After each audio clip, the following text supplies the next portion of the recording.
Rise and grind. Cigar brands and whiskey brands that suck.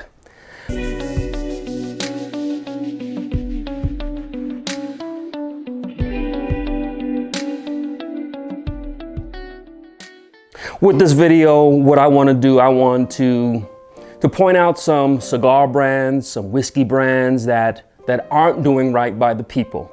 This is the people's channel. And so if anything is harming the people, then I'm going to talk about it. I also want to help the people. I want to talk about how do you create a brand. And by brand, we can, I'm using this interchangeably with channel. And so since this is YouTube, you can substitute brand, you could put in channel. It's the same principles that apply. What do I know about creating a brand? Why do I think I can talk on this subject? For the past 16 years, I have worked in, we can call it upper management for one of the world's largest brands. And so I won't tell you the name of the brand or the company, but it's one of the world's most recognizable brands. I believe I've helped to make that company into what it is. It's a company that's been around for over 100 years. It's got over 100,000 employees. And so it's a great brand, and it's something that I get to work in every day. From an education standpoint, I've got a bachelor's in business, a master's in business. By the time as you watch this, I should have a PhD in organizational leadership. And so I read a few books. I know a few things about business and about branding and marketing and mainly about running a company. As far as YouTube goes, 2 years ago, just as a hobby, I've got a small YouTube channel, this channel, Rise and Grind. It's a hobby, it's a pet project. But in 2 years, we've got, by the time as you watch this, we'll probably have about 10,000 subscribers. We average about 1,000 views a video. And so it's a small hobby. We've seen what we can call some relative success. And so based on experience, based on education, and being able to relate to those on YouTube, I think we can do that with this video. Now, the companies that have gotten it wrong, let's just start.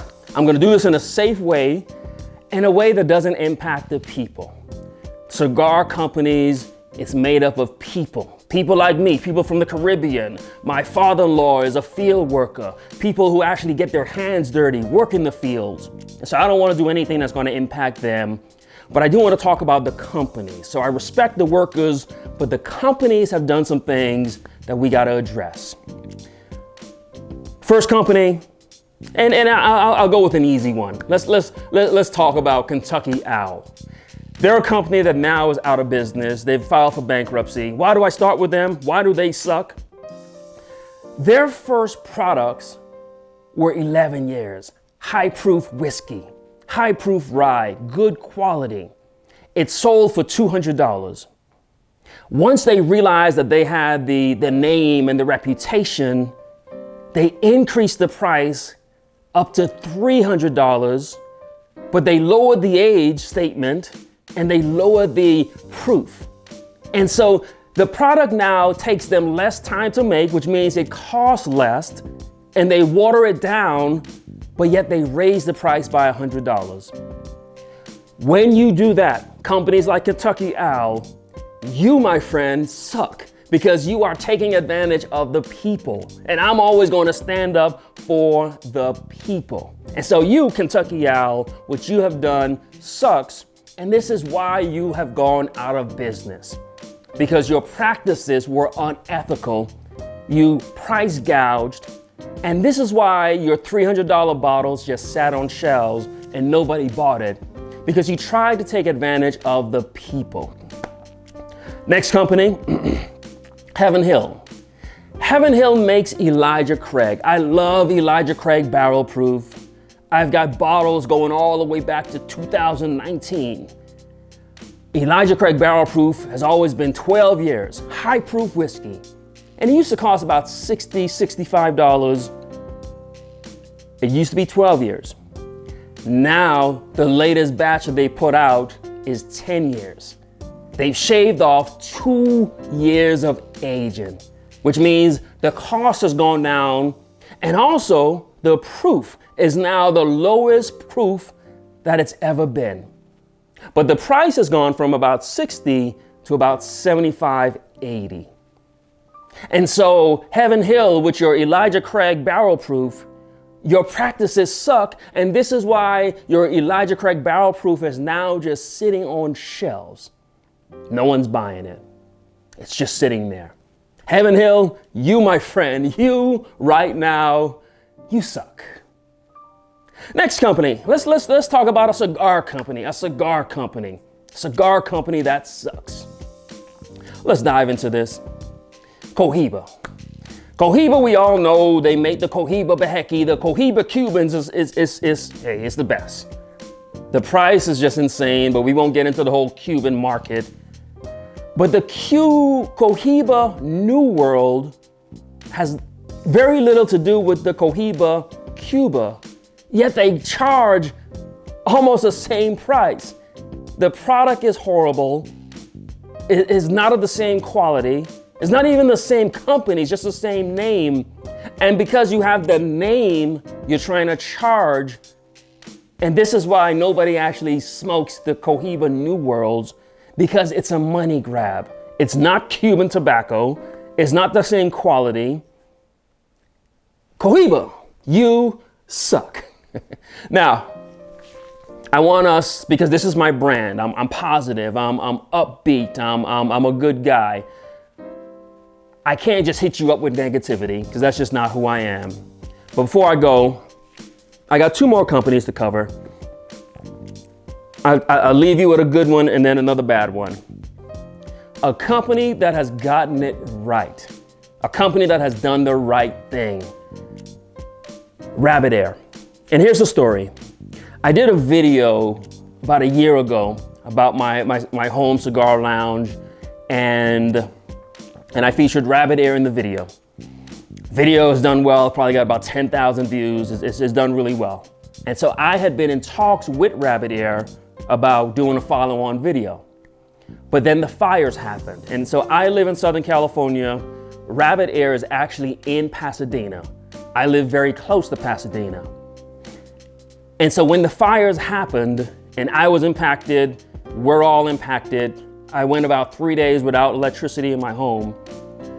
Rabbit Air, in our correspondence, they said, hey, all of our air purifiers, we're actually going to just send them to those who have lost their homes and those who their homes are smoked out. We're not going to send out any for promotional use. We're going to gift them. We're going to make a donation to help people. Now, Rabbit Air could have still sent me the unit, and I would have done the video, and it probably would have gotten thousands of views, and they would have gotten thousands of sales. But they put people over profit. And I responded to them and I said, I applaud your decision. I said, well done. Well done in deciding to not chase after marketing and chase after money, but you decided to actually use your product to actually help people. And so I said, you know what? I'm going to mention you in this video. Regardless, I'm going to say that you guys are doing a great job, because it's always about the people. Last company that I'll mention, the company that sucks. We're going to talk about Hennessy. Why does Hennessy suck? Hennessy did something that from a marketing standpoint was genius, but because they take advantage of the people, it sucks. Hennessy produces a product called Hennessy White. Now, cognac, just like with bourbon has to be aged for 2 years in American oak barrels. Cognac has the similar rules over there in France. Cognac, in order to bear the designator of VS, it has to be in French oak barrels for 2 years. VSOP needs 4 years. Hennessy made a product that can't even take the VS designator. And so instead, they simply call it Hennessy White. It's an inferior product. And I believe they didn't even bother selling it in the American market because they knew it was an inferior product and Americans want products that have been aged. And so they didn't sell it in America, and that created a hype, that created a buzz. People were flying over to Jamaica and Mexico trying to buy Hennessy White. And then Hennessy said, let's now sell the product in America, but let's sell it for $100. It's a product that's inferior. There is no aging on it. That's why it's called white, because when it's placed in a barrel for years, it takes on the color of the barrel. And this is why a VS is gonna look lighter than an XO. Hennessy has a product that they know is inferior, but because they know that people are going to pay 3 times more than they should be for it. And so from a marketing standpoint, I suppose what they're doing is brilliant, but they're taking a product that they know is not aged. They know it's inferior even to the VS. The VS sells for $30, and they actually sell Hennessy White because they know people don't know any better for about $100. Hennessy, for doing that, you suck. I want to talk about creating a brand. Now, from a YouTube standpoint, here is something that I'm seeing a lot. I was watching a video the other day. It's a small YouTube channel. It was a cigar channel. And I thought it was a good video, but the video only got about 50 views. And I looked at the comments, but the video had about 30 comments. And I was shocked by that. That's a lot of comments for 50 views. And as I looked at the comments, all the comments were from cigar channels. And so what that tells me is this channel, this brand hasn't really reached the people. This brand can only reach other brands. And setting up your brand, you got to be able to control that. How do I actually reach who I want to reach? Look at me, my channel, for instance. I've got a video, a whiskey video that has over 90,000 views. Now, if you look at the comments of that video, no other channel is commenting, no other whiskey company is commenting. It's just the people who are commenting.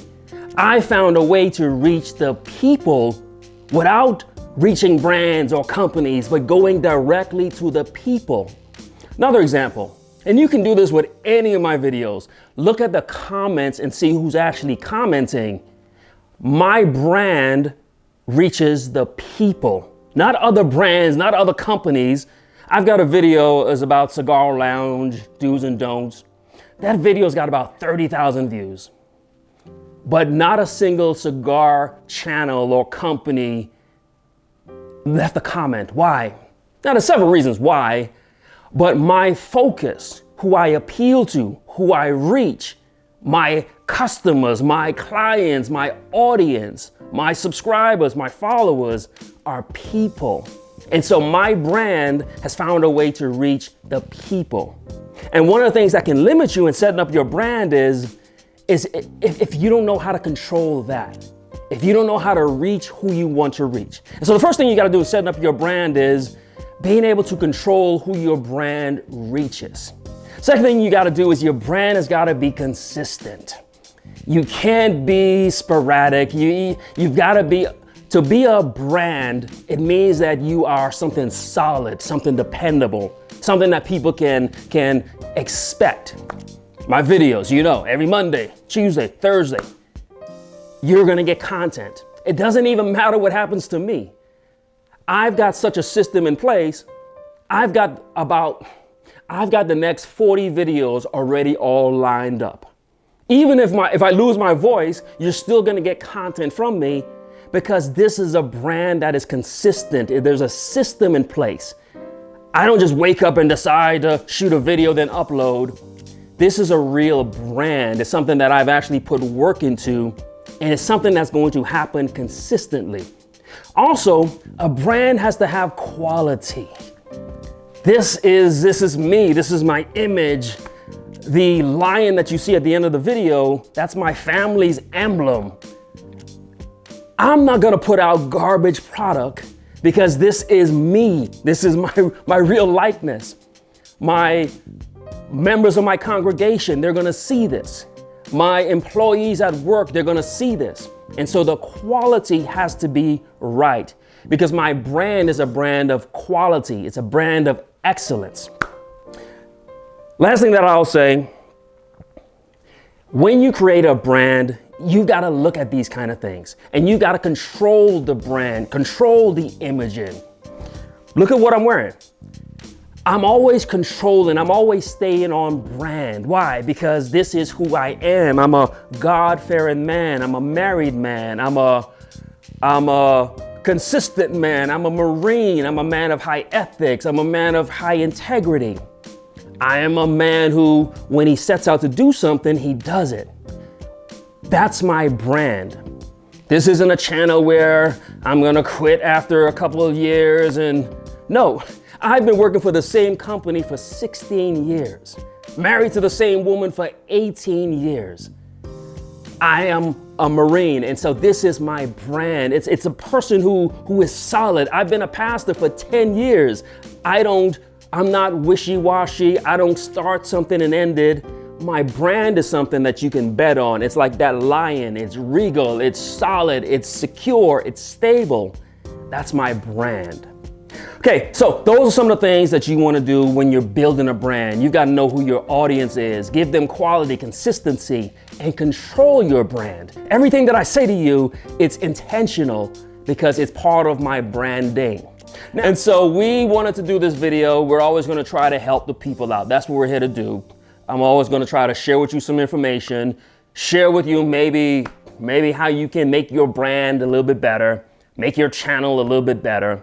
But we're always going to talk about any company that's taking advantage of the people. And so this is something that we're going to continue to do. And so be on the lookout for not necessarily this kind of content, but this is the message. We are here for the people. This is the people's channel. We're here for the people. And so we hope that you are part of this community. Come and hang out with us on Friday nights. Beginning in February, we're going to have our unwind where we can just have these kind of conversations, honest conversations, thorough conversations about things that we know about and things we can actually help each other with. I'm not big into just blabbing and just talking about random stuff. I study, I research, and then I try to present it in as articulate a way as possible. That's what we do on this channel. And so if you want to be a part of this, hit the subscribe button, hit the like button, leave a comment, let me know what companies are out there that suck. You and I, we're going to do something about it. We're going to change things. Like, comment, subscribe, but most importantly, rise and grind.